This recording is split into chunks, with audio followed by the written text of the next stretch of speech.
Demography की चिंता होती है और होने का कारण है कि डेमोग्राफी बदलती है तो उसके कुछ परिणाम निकलते हैं।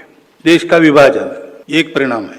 मैं केवल भारत की बात नहीं कर रहा हूं, टिमोर हो गया इंडोनेशिया में, सर्वत्र सब देशों में डेमोग्राफिक इम्बैलेंस की चिंता रहती है। लेकिन ये चिंता भी क्यों उत्पन्न होती है कि संख्या से ज्यादा इरादा क्या है इसके बारे में शंका रहती है मन में। तो पहली तो बात संख्या की है, तो जनसंख्या के असंतुलन में वास्तव में उसके कारण क्या है?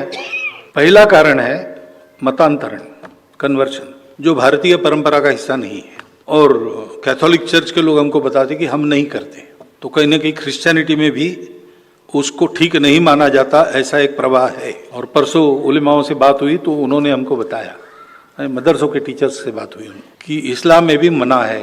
पैगंबर साहब के चाचा उनको कलमा पढ़ाने के लिए अनुयायियों ने कहा तो उनका मना किया उन्होंने, ये नहीं करना है। अगर ऐसा है तो ये होना नहीं चाहिए। रिलीजन अपना चॉइस है, जिनको जिस रिलीजन में जाना है, जबरदस्ती गए वापस आना चाहते हैं आओ, अपने मन से आओ, लोभ लालच जबरदस्ती नहीं। लेकिन ये होता है तो इसको रोकना, ये करना पड़ेगा।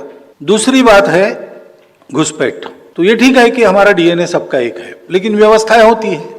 अब यूरोप में भी 3-3 देश 4-4 देश ऐसे हैं जो समान एंसेस्ट्री रखते हैं, लेकिन देश एक व्यवस्था है, उसकी सीमा होती है, उसमें आना जाना। आप पूछते हो घुसपैठियों को रोकना सही है क्या? मैं कहता हूं अगर डीएनए एक है तो परमिशन लेके आना गलत है क्या? परमिशन लेके आना चाहिए ना, परमिशन नहीं मिलती तो नहीं आना चाहिए। लेकिन विधि विधान नियम बाजू रख के घुस जाना ये अपने आप में गलत बात है। आने पर उपद्रव होता है, ये अनुभव है। तो इसलिए इस घुसपैठ को रोकना चाहिए।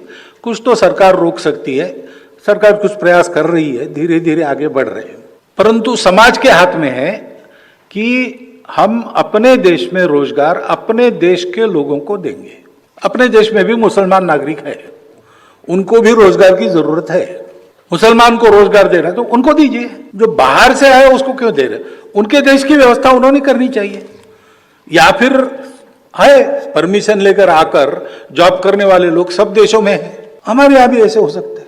तो इसलिए अवैध लोगों को पहचानना, अगर सुरक्षा के कुछ बातें उसमें से खड़ी होती है तो रिपोर्ट करना कि ये लोग अवैध है, आप उन पर निगरानी रखिए और उनको देना नहीं रोजगार, ये हम कर सकते हैं।